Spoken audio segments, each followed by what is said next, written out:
Bakit madalas hindi favorite ang middle child?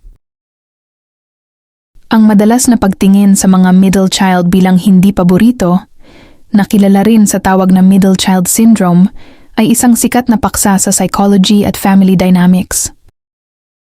Hindi naman sa hindi sila mahal ng mga magulang, kundi dahil madalas silang maipit sa magkaibang papel sa pamilya. Narito ang ilang pangunahing dahilan kung bakit ganito ang nagiging impression. Number 1, ang panganay at bunso effect. Ang panganay, sila ang nagbibigay ng mga first sa magulang tulad ng unang hakbang, unang pasok sa paaralan, unang graduation. Sa kanila madalas nakatutok ang mataas na expectations at pressure. Ang bunso naman, sila ang itinuturing na baby ng pamilya. Dahil sila ang huli, madalas silang mas nabibaby, mas pinagbibigyan, at mas inaalagaan ng matagal. Ang middle child ang naiipit sa gitna.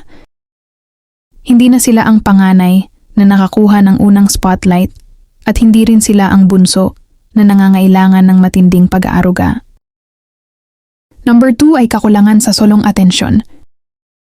Noong ipanganak ang panganay, naranasan niyang maging solong anak at makuha ang 100% ng atensyon ng magulang. Noong ipanganak naman ang bunso, nakuha nito ang atensyon dahil ito ang pinakamaliit. Ang middle child ay madalas na hindi nakaranas ng panahon na siya lang ang tanging inaalagaan. Kaya kung minsan ay pakiramdam nila ay na-overlook sila. Number 3, ang identity crisis sa pamilya. Madalas walang malinaw na role ang gitnang anak. Hindi sila ang role model dahil andyan ang panganay. Hindi sila ang kailangang protektahan dahil andyan ang bunso. Dahil dito, kailangan nilang magsumikap na gumawa ng sarili nilang ingay o identity para mapansin. Bagamat mukhang dehado ang posisyon ng middle child, ipinapakita ng mga pag-aaral na dahil sa setup na ito, ang mga middle child ay madalas lumalaking independent. Magaling mag-negotiate, flexible, at may mataas na emotional intelligence o EQ. Sanay silang makibagay at tumayo sa sarili nilang mga paa. Dahil nga independent ang kinalalabasan ng karamihang middle child, madalas silang maging peacekeeper. Sila ang tagapamagitan kapag may tampuhan ng panganay at bunso, o kaya kapag may issue sa magulang. Low maintenance. Sila yung hindi pala hingi ng atensyon o material na bagay kasi sanay silang maging flexible. Secretly achiever. Marami sa kanila ang gumagawa ng sariling ingay sa labas ng bahay, sa school, sa career, o sa mga kaibigan, kung saan nararamdaman nilang mas nakikita ang halaga nila. Pero syempre, depende pa rin talaga sa diskarte ng magulang. May mga pamilya na sadyang mapagmatsyag, kaya nabibigyan ng pantay na spotlight ang bawat anak. Dahil sa ganitong setup, malaki ang nagiging impluwensya nito sa pagkatao ng isang middle child habang siya ay lumalaki. Ang epekto ay pwedeng maging negatibo ang mga bitbit nilang emotional baggage, pero pwede ring positibo at ito yung mga katangiang nagpapatatag sa kanila. Narito ang mga posibleng epekto sa isang middle child. Ang 4 na negatibong epekto o the struggles. Number 1. People-pleasing at overcompensating. Dahil pakiramdam nila ay kailangan nilang kumita ng atensyon, madalas silang maging people-pleaser. Gagawin nila ang lahat para makuha ang approval ng magulang, boss, o kaibigan, kahit minsan ay isakripisyo na nila ang sarili nilang kagustuhan. Number 2. Chronic self-doubt, imposter syndrome. Kung nasanay silang na-overlook ang mga simpleng achievements nila noong bata sila kumpara sa panganay o bunso at bitbit nila ito hanggang pagtanda. Madalas nilang questionin ang sarili nilang galing at nararamdaman nilang hindi sila enough. Number 3. Sikretong nagre-rebelde o lumalayo ang loob. Ang ilang middle child ay napapagod din mag-adjust. Ang ending, alinman sa dalawa. Nagiging rebelde sila para lang mapansin. Tandaan na ang negative attention is still attention.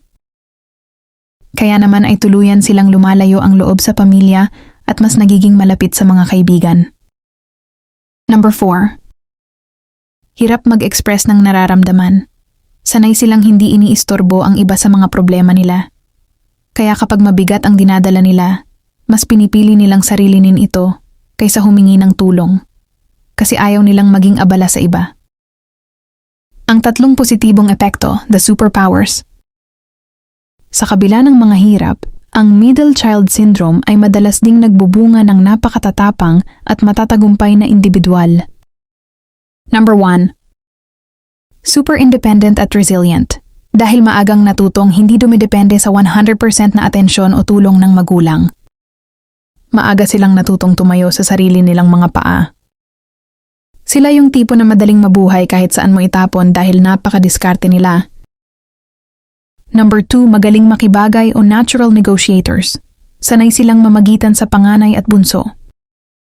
Pagdating sa totoong buhay at trabaho, napakagaling nilang makitungo sa iba't ibang uri ng tao, magaling silang makipag-negotiate, at mahusay silang humawak ng conflict. Malawak ang emosyonal na unawa o high EQ, dahil madalas silang tagamasid lang sa pamilya, nagiging sensitibo sila sa nararamdaman ng ibang tao.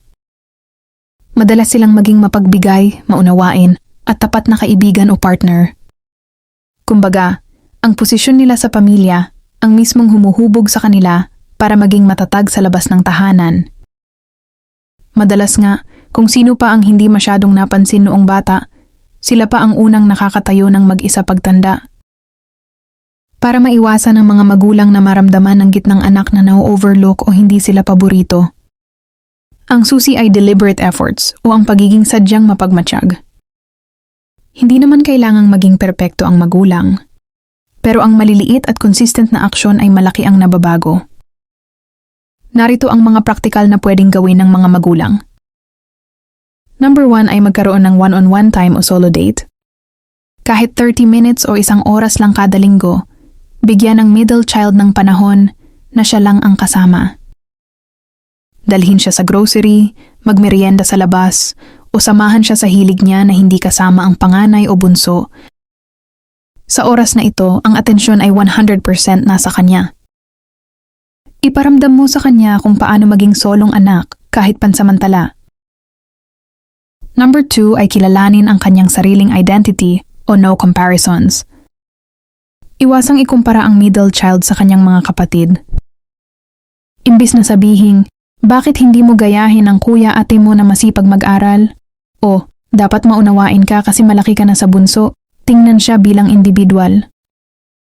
Alamin kung ano ang unique niyang talento o hilig halimbawa.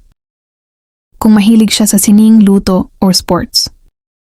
At suportahan ito para hindi niya maramdamang kailangan niyang makipagkompetensya sa mga nakasanayan ng achievements ng mga kapatid niya. Number 3 ay celebrate ang kanyang mga maliit na tagumpay. Madalas kapag ang panganay ang nakagawa ng isang bagay tulad ng unang medalya, may ginagawang selebrasyon ng pamilya. Pagdating sa middle child dahil nagawa na ng panganay, parang normal na lang.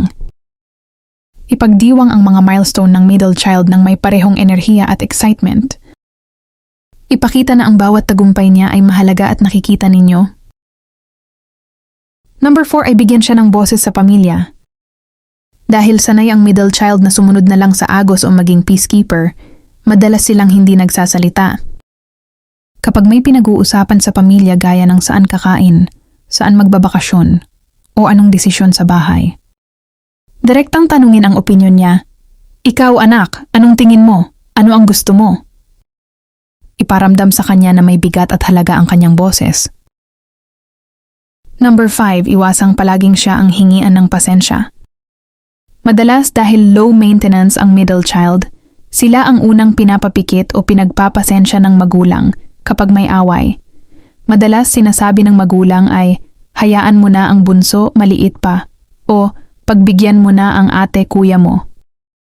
Huwag abusuhin ang pagiging madaling kausap ng middle child. Kung siya ang tama sa isang sitwasyon, panigan siya ng patas. Huwag laging sa kanya i-pressure ang pagiging mature. Number 6, huwag laging hand-me-downs o ukay sa kapatid. Normal sa pamilyang Pilipino ang ipamana ang mga lumang damit, sapatos, o gamit sa school mula sa panganay papunta sa susunod na kapatid. Hanggat maaari, siguraduhing may mga gamit siya na binili partikular para sa kanya. Ang pagkakaroon ng bagay na sa kanya lang talaga nagsimula ay nagbibigay ng pakiramdam ng ownership at pagpapahalaga. Sa madaling salita, ang pinakakailangan lang naman ng isang middle child ay ang maramdaman na nakikita siya. Hindi dahil sa siya ang pinakamatanda o pinakamaliit, kundi dahil siya ay siya. Kaya para sa mga middle children na nagbabasa nito, alin sa mga superpowers or struggles na nabanggit ang pinaka-nakaka-relate kayo? At para naman sa mga magulang, anong diskarte ang ginagawa ninyo para masiguradong bawat anak ay may kanya-kanyang spotlight?